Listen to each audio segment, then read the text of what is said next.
It is time to introduce and bring back Tim Ord from the Ord Oracle. Yes, well, let's tell everybody, like we said, you are in the Top Advisors Corner. You're a regular contributor there. I've known you through Decision Point for quite some time. And of course, Timer Digest, our names switch spaces all the time on the list as far as gold, bonds, etc. And in fact, you did have the #1 gold timer. That was a very nice award to add to your others. So Right. anyway, it's great to have you here. Finally, actually talk to you, and let's share your screen and let's get going. All right. Okay. This is a longer term view of, we're going to talk about actually gold stocks. Gold, I think, is going to do well, roughly speaking, but something's just starting to happen with gold stocks. On the top window there,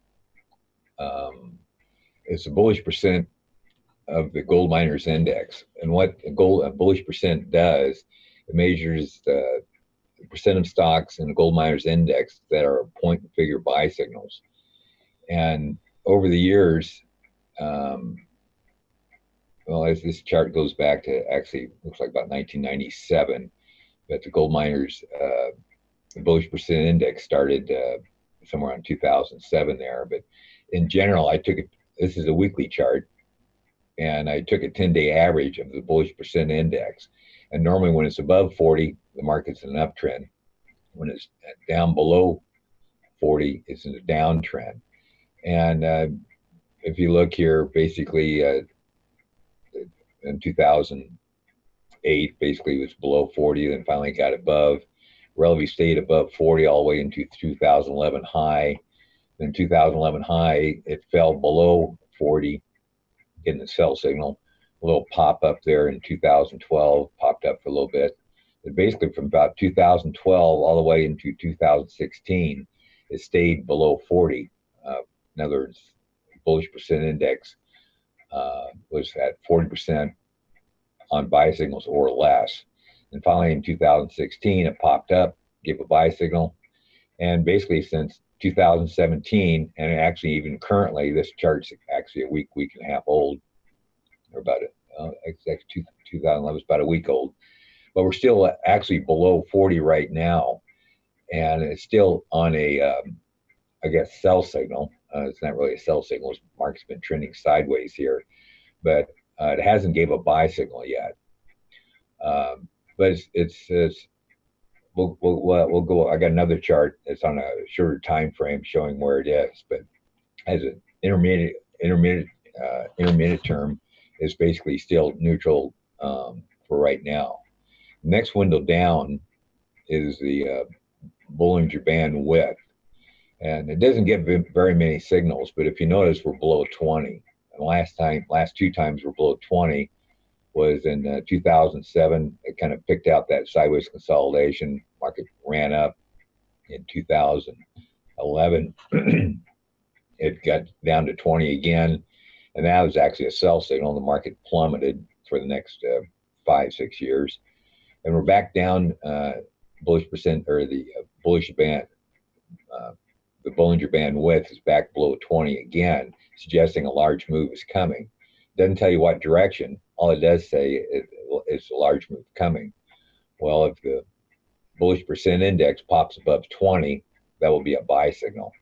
If you notice, the Bollinger Bands here are really starting to pinch, suggesting a large move is coming. These pinches are kind of rare. It happened back in 2005. That was an uptrend, but we're really pinching here. Virtually, gold miners index virtually has not moved over the last year and a half.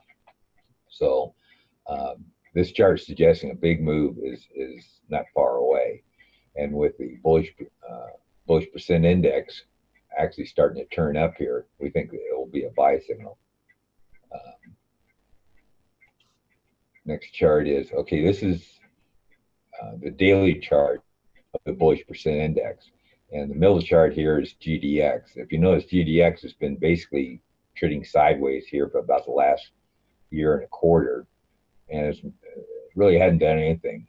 But if you notice, since last September, bullish percent index made a higher low from September to February, made a higher low, even though GDX made a lower high. And in December and March, it made a higher lows where GDX made lower lows. So there's a bearish divergence going on here, or bullish divergence going on here. Even though GDX is going sideways, the bullish percent index is making higher highs as higher lows. So ultimately, that's going to have effect on GDX in a positive way. We watch another chart too. This is the daily charts. Is the GDX GLE ratio. If you notice, we broke down here in February below this previous lows, suggesting that GDX may show some short-term weakness here possibly. But we thought we might go down here a little bit on GDX, and GDX may test its previous lows, where the GDX GLE ratio may hold up above its previous lows, and that would be a bullish divergence, especially if the bullish percent index starts making higher highs. When I made this chart, it was on April 11th, and we noticed last night the bullish percent index went from 42.86. It's up around, I think, 46 right now. So bullish percent index actually made a higher high above the previous high of February.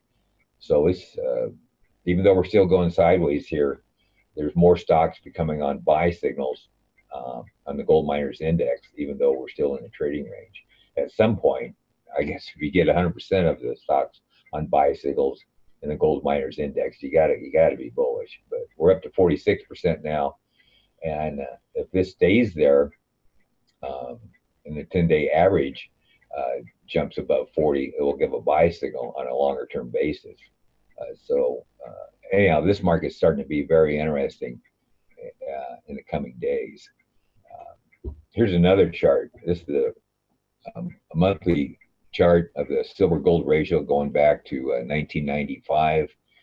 And when silver becomes extremely cheap, below 0.013, usually you're near intermediate term lows. Back in 2000 or 1996, didn't work so well. That was a big fail. But 93, it got below 0.013. If you notice, that was a worthwhile bottom. The market ran up. Actually, even on a very short-term basis, it ran up in 2004, but basically stayed bullish for up to 2007. Then it started making. If you notice, there's bullish, or the silver gold ratio made lower highs as XAU made higher highs. That's a big bearish divergence. But anyhow, fell back down into the bullish range again in 2008. That was a big run up. Market ran up for 3 years, 4 years there. Fell back down in 2016, January, about, warning that another big rally was coming in the XAU, and it sure did. Went from 40 to 110. That was 100-some% gain. And now we fell back down again. This chart was April 6th, so that was a week and a half ago. But we're into the bullish range again, as the silver gold ratio is suggesting a large move is coming, and this large move will be up, because the last 3 were all bullish. The one back in 96 didn't work. But anyhow, and we notice silver is starting to really perform here on a short-term basis, suggesting that XAU may finally break out of this trading range and start up. Here's a gold chart. And what we got here is 8-year cycles. Every 8 years, there's a major cycle low in gold. 1980, about 85, there was a major cycle. Market ran up. 93, not such a big rally. Obviously, 2000 was a gigantic rally. Another one, 2008, gigantic rally. And again in 2000, late 2016, basically January 17, it gave an 8-year cycle turned up. And if you notice, we've been kind of chopping up here for the last year.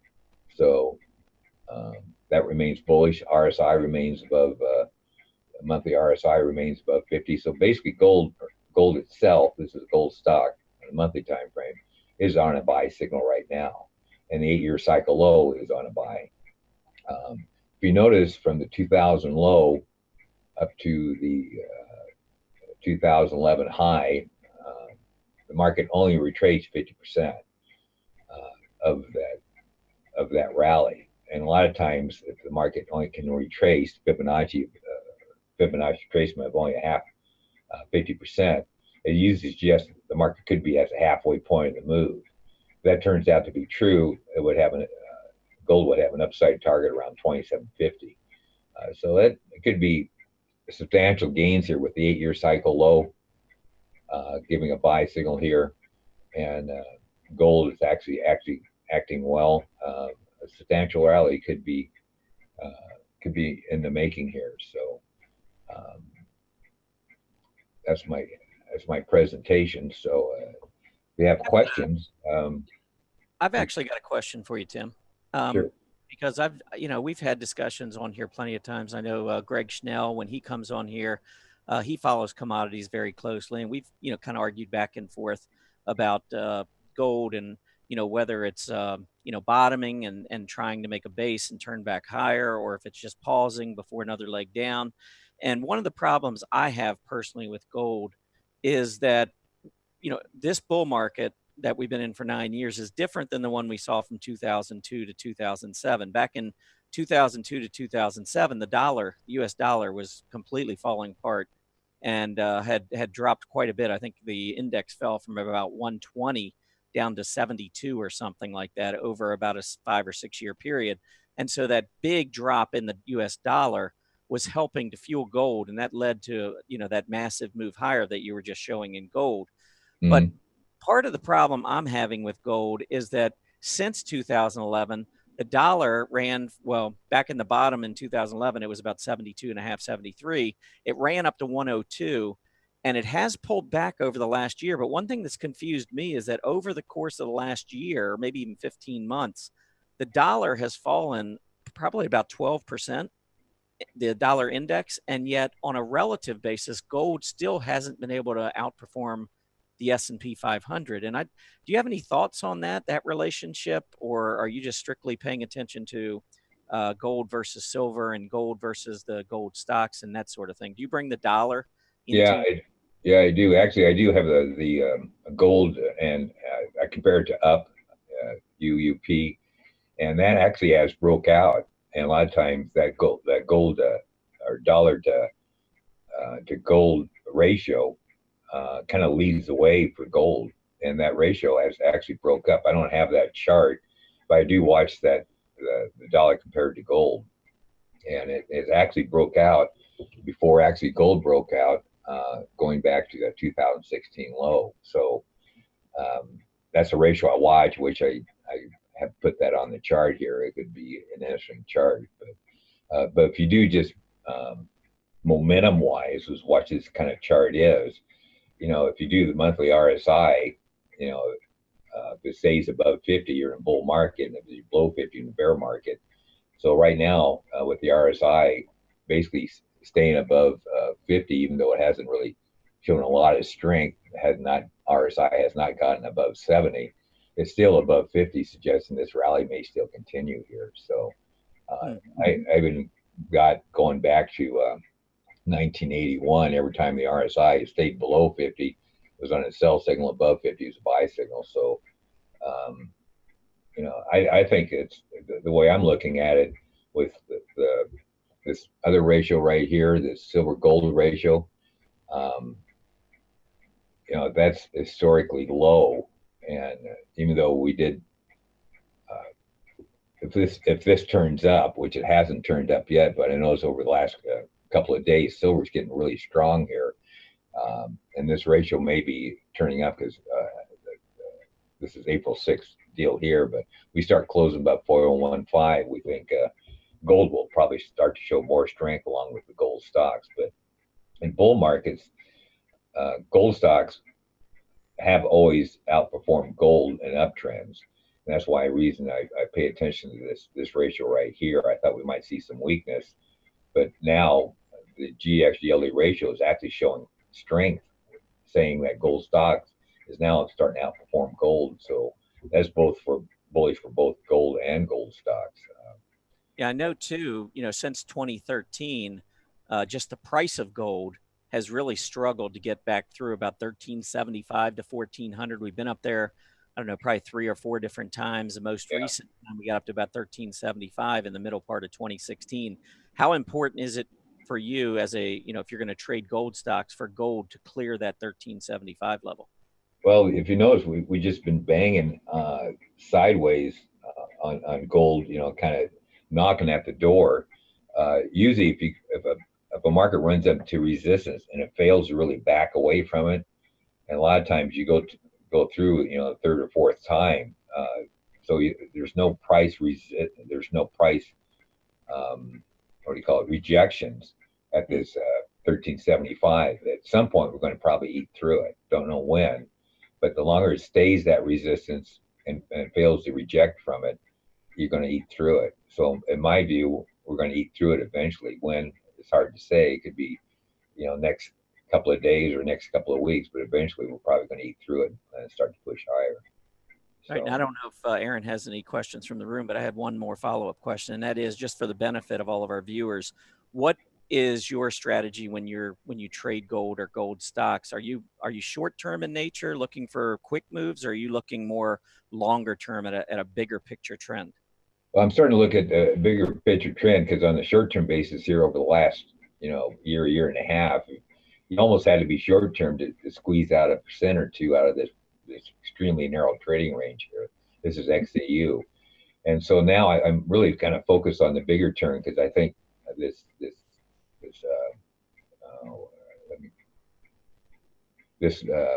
is gold miners index, but it does make my point. If you notice, the Bollinger Bands here are really squeezing, suggesting a larger move is coming. So right now I'm focused on the larger move and not the short-term move. So I'm thinking once this Bollinger Band starts to widen here and this Bollinger Band width turns back up, we think that this rally may last a year or longer, possibly. Since we've been in this trading range for the last year and a half, suggests the next rally will be maybe at least a year and a half long. A lot of times, consolidations of a year produce rallies that may last close to a year. So we think the next rally won't, in our view, won't be short term. I mean, it'll have some up and down days, but the bulk of the gains will come on the longer term gains. So our view will be the longer term. We'll focus at least on the monthly time frames, and we may hold this position. Or actually, as of today, we're still not long yet, but because we like to see this bullish percent index on the top window, or this top window here, to pop above 40. That will suggest that as long as that stays above 40, we'll remain long, and that could last a year or so. So our view on for now is turning to the longer term. Okay. Aaron, were there any questions in the chat room? Well, there's one question that I often get, and I'd be curious what your take is on it. But I always get asked, and I'm going to tell you the reverse, I never get asked, but they usually ask me, gold is rising, gold is doing well. Why aren't the miners following suit? They're not breaking out, they're moving down. Of course, like I said, nobody asks me the opposite question. When the miners are doing well, they never really care what's going on with gold. So, yeah, it's true. The miners, since 2017 to 2018, they've virtually done nothing. That's the reason why these Bollinger Bands are pinching. The tighter that pinch is, the more volatility is going to come to the market. So this is kind of an unusual situation where you don't get too many times when these Bollinger Bands pinch this tight. And I think actually probably in May, I think was when they're really going to break out. But when they break out, usually it could be very interesting in the coming days or coming weeks. But the Bollinger Band with the second window down, Bollinger Band's really, it's been, since they got this low, was back in 2011. That was devastating to the gold miners, or to the gold stocks, because gold stock went straight down. But we're now at another opportunity, that happened over the last, what's this year? It goes back 20 some years. It only happened twice before. One was a decent gain up here. There was a devastating decline here. So what this is telling us is could be a real fascinating move coming in the gold stocks in the very near term. Probably, like I said, could be May, could be later, but something very big is is on the horizon here on a short term, on an intermittent term basis. So, but we'll have to wait and see. But I do expect these charts do suggest that gold stocks, even though they've been dead for the last year or so, are expected to come back to life here. Now, gold, a lot of folks look at gold as kind of a hedge and something to, benefit from in their portfolio if fear starts to escalate the market, the overall market doesn't do well and so forth. How much does it matter to you what the S&P 500 is doing? In other words, if the S&P continues to advance like we've seen here in April and resumes its 9-year bull market, does that have any impact on what you trade and whether you still, would you feel the same about the GDX going forward or the XAU based on a stronger S&P 500, or does that really not matter to you? No, it matters. I guess there's a lot of money been made in the S&Ps, but the way I'm looking at the S&Ps this year, I think last year we had 25 or better gain on the S&Ps, and this year it could be more of a trading range. We could bang against the previous highs of January, and that could be resistance. We could fall back down, creating a huge trading range. And investors may go other places. Plus, there's like I said, there's an 8-year cycle low that formed here just a year ago in the January 2017, and that in the past has always led to a decent rally in gold. So I think some of the money may come out of the market because there's potential trading range developing in the S&Ps over this year, and some of that money may find its way into the gold and gold stocks. Mm-hmm. How I'm kind of looking at it. Okay. Well, we were running an interesting poll today, and we're just essentially asking everyone if they believe that the GDX, the gold stocks, will outperform gold, over the next couple of months. And I don't know if we can bring that. Can we bring that poll up? Okay. There it is. Yeah, and there you have it. So we've got 179 responses at this point. 58% believe that the GDX will outperform gold over the next quarter. And it has been lagging, so that would be interesting. And 16% say no. Where do you stand on this, Tim? I think I probably already know, but what do you? Yeah, I think GDX will perform. It's hard to say exactly when this breakout occurs. That's the reason why I look at the bullish percent index. I'm watching that. More stocks are coming on buy signals each and every month this year. And if that continues, then gold stocks are going to start to outperform gold. And I'm, actually, as it sits right now, I'm neutral as of today, but I'm seeing longer term bullish signs in the coming weeks. So I'm kind of waiting for our indicators to turn to finally give the longer term buy signal. So we're getting close. I think this year will be good for gold stocks, and it'll be probably sooner than later. I'm thinking still May could be the key month. Mm-hmm. So I agree with what the audience is saying here. 58% say it's they will be bullish. They've been dead for so long.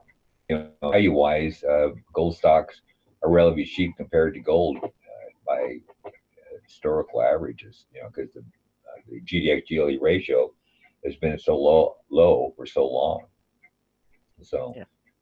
All right. Well, I'm gonna pull up a chart if you don't mind. I'm gonna share my screen and get your comments on this. I kind of talked about it a little bit with the dollar, but this chart is at the top. I've got GDX relative to the S&P 500, yeah. And you can see, back all the way to 2011, we were fine here, and then all of a sudden we kind of fell off the, off the ledge with one exception maybe being 6 to 9 months here at the end of 2015 into early 2016. Otherwise, GDX has been an awful investment relative to the S&P 500. And throughout this period, I would argue that the dollar has, been showing some strength. And the GDX only goes back to 2006. But if I pull up, I think I have a chart here of gold prices versus the S&P, and we can take this back a lot further. And you can see that gold for about a decade outperformed the S&P 500 with just a couple of periods of maybe a little bit of lagging performance. But for the most part, gold was rising. And throughout that entire period, of course, we saw a declining dollar. And so I still have problems with gold and the GDX and the miners, because until we lose this key support on the dollar around 88, that's kind of coinciding with these tops back in 2009 and 10. Mm-hmm. And then also the rising bottoms here coming at about 89. We've been in this downtrend on the dollar for the last 15 months, but it hasn't really lifted gold or the GDX during that period relative to the S&P. And of course, as a trader, I'm much more of a short-term trader. I'm trying to outperform the S&P. So for me, it's just a little early to get involved in this group. I'd rather see the dollar break down and then start to see these breakouts in gold and the miners. But any thoughts on that? Yeah, I think you could be right. As reason I'm still neutral. Has a breakout occurred yet? Officially, no. But what I'm saying is that breakout is coming, and that could come fairly soon. Like I'm saying, I'm thinking it could be May, but right now, if you went in, you'd be wishing, I guess you might say, mm-hmm. instead of actually taking the signal. But I can see what you're looking at here too. But I think all this is going to change this year, and sooner rather than later. I don't think we're going to stay GDX or XAU going to stay in this narrow trading range for another 6 months. I think that because of the Bollinger Bands pinching already and getting tighter almost every day, this breakout's coming within the next month or two. That's that I could be wrong, could be 3, but what I see is the breakout is coming, and the silver gold ratio suggests you can't get anything cheaper right now according to that ratio. But has it turned up yet? It hasn't. So, and it may take another month for that to do it. That's the reason why I'm saying May. Yeah, and I would also just point out here down at the bottom of this chart, I did a correlation between gold and the gold S&P 500 ratio and compared it to the dollar. And it's about what you might expect. I mean, most of it takes place in negative territory, meaning that gold versus the S&P 500 tends to move in the opposite direction of the dollar. So I would just, suggest, and you probably would concur, that if the dollar does start to bounce and start to rise and we see another relative breakdown in gold, that is where I'd be a little bit more cautious for those who are trying to find a bottom in gold. Mm-hmm. Yeah, I totally agree with that. So, Aaron, did you have any other thoughts on that? Yeah, well, to close this out, we do have somebody asking, so Tim, what do you think of the overall market? I mean, what are you thinking about the S&P? Are we getting ready to go bear market? Are you bullish? I know Carl has been a bear for quite some time. Actually, what I'm looking at, I do a lot of stuff with gaps and stuff. They seem to work pretty well. And I think it's a March 22nd gap. We're testing that gap on lighter volume, and a lot of times that if you test a gap on lighter volume, it's usually a resistance area. And but this is option expiration week, which normally has a bullish bias. So I don't think the market's going to go down this week, but I think the rally has been pretty much seen this week. Not sure. I'm neutral right now on the S&Ps. I tried to get a decent buy signal at the April low. Didn't quite get what I wanted to get, so I stayed neutral. But actually, right now, if this was Friday and the McCall and Oscar closed below 0, I'd probably go short. If it's above 0 on Friday, I'll probably just actually stay neutral, because this rally up from the April low was really just light volume, and you like to see when it breaks above some previous highs, a sign of strength. We didn't have that on this jump above the previous highs we had here in late March, early April. So I'm kind of suspect in this market right now. I think more or less it's just a trading range. I think you'll see the lows we had in late March, April again at some point, and later on in the year, I think we'll at some point we're going to go back up and test the January highs too. So, in a bigger perspective, I think we're just basically in a gigantic trading range, where the February low is support and January high is resistance. That's how I'm kind of looking at this year. It's more of a trading. Tim, you're a day late because we just had this discussion yesterday. We had an agree-disagree segment, which is just kind of a regular segment we do, where we poll the audience, and Aaron and I decide, okay, do we agree or disagree with a statement? And that statement yesterday was concerning the fact that volume has been declining, and is that a signal that this rally is not going to last? And so it sounds like, you're a little concerned about that, as was the majority of our polling or our audience that was polled. I don't remember what the percentage was, but I think it was more than 50% were concerned that that this light volume could be a signal that this rally isn't going to last. Oh. Yep. Okay. I'm glad everybody agrees with me. So. Yes, I know. Me too.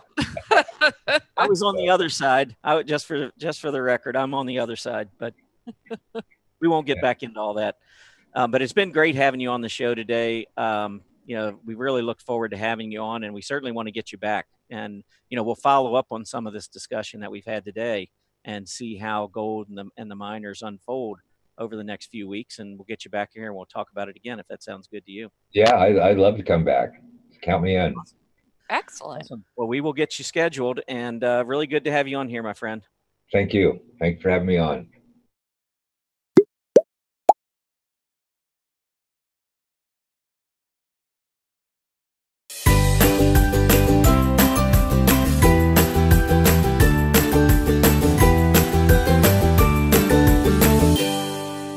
Hi, this is Arthur Hill, Senior Technical Analyst with StockCharts.com.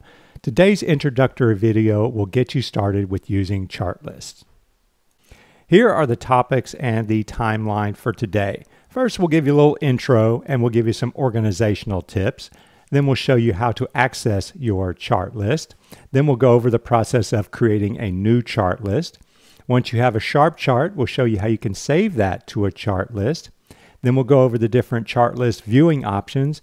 And finally, we'll show you the different ways you can edit your chart list. Introduction and organizational tips.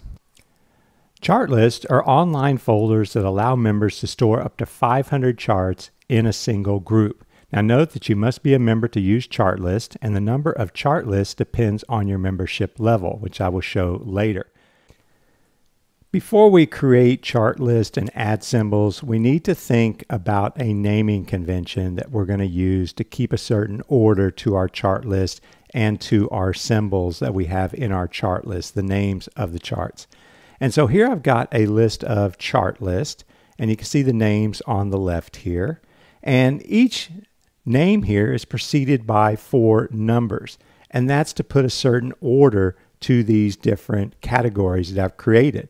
So I've got 3100 preceding the sector ETF chart list, and then below it 3500 preceding the industry group ETF chart list.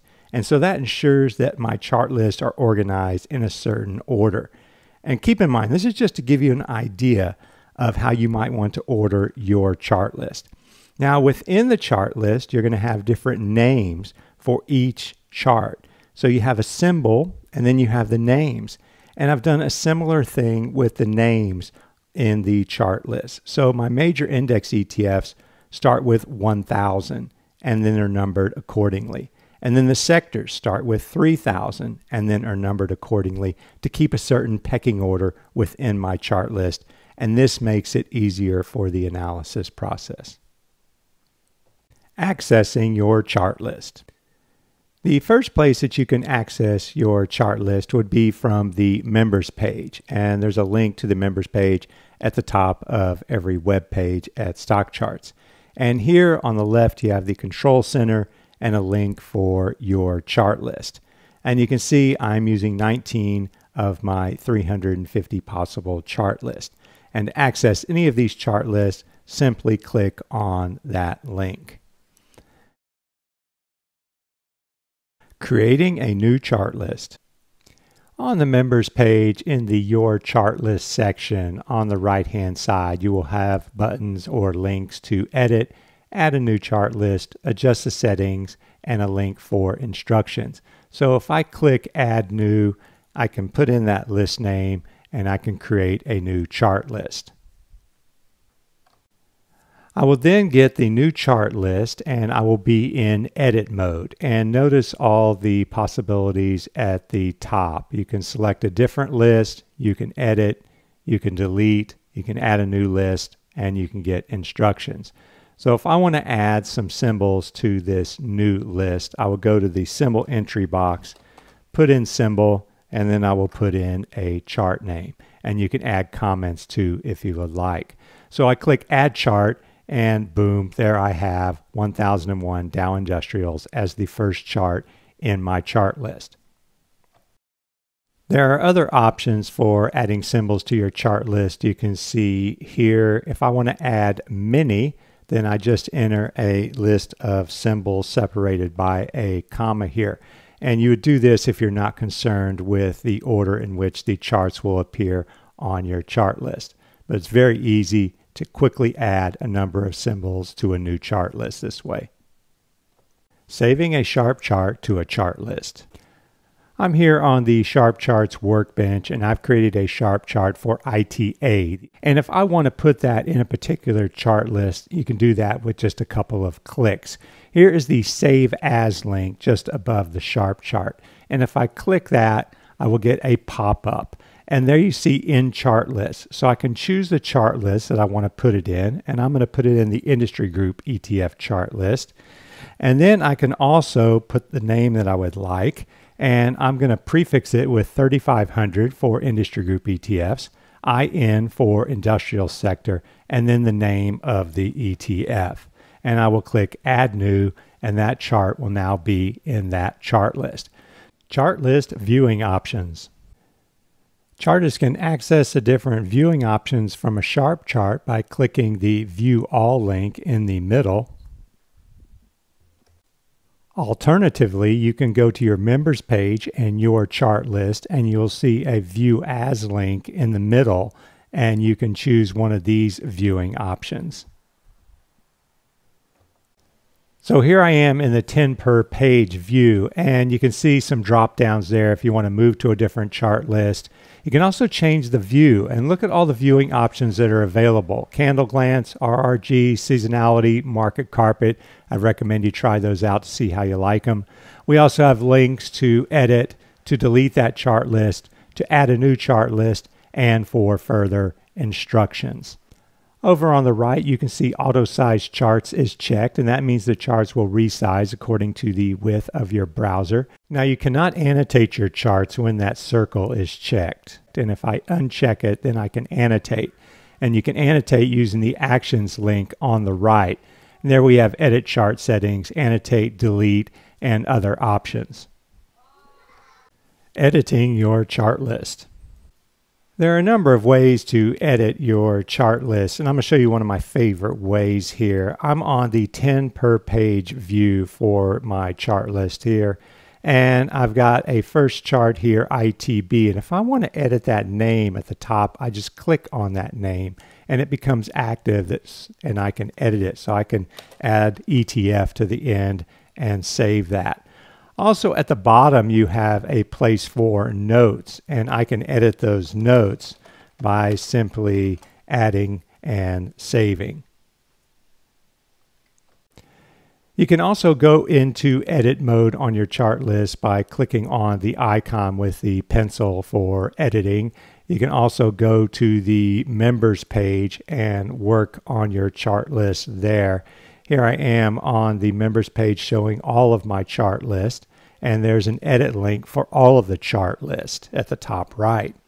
So if I select that link, then I can check one of the chart lists and delete it if I would like, or I can add a new list.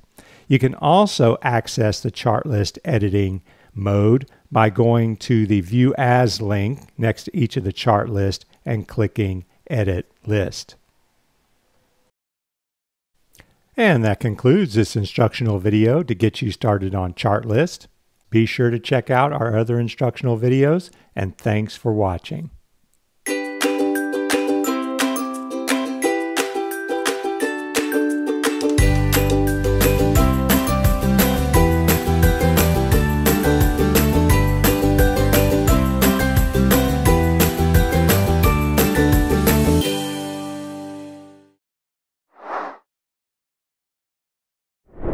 Hi, this is going to be a quick 2-minute video about how to put industry groups into your chart lists or make a separate chart list for an industry group.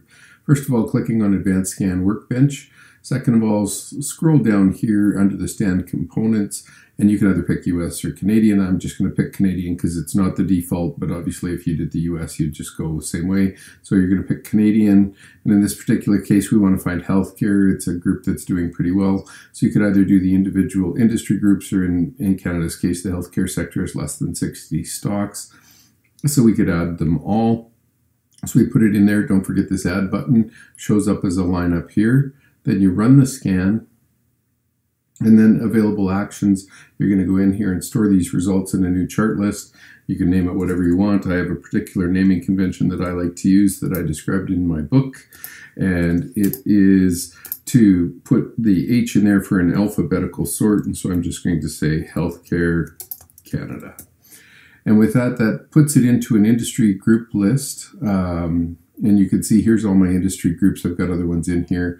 But the bottom line is then that way you can sort them and do whatever you'd like. So in this case, they're sorted by scooter ranking, and then you can also look at them by intraday, 1 week, 1 month, and you can also say hide other columns. So with that, I'll leave it. But in general, that's how you can quickly get industry groups into a single chart list. Thanks for taking the time to join me.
Here's how to add a moving average for the volume on your charts.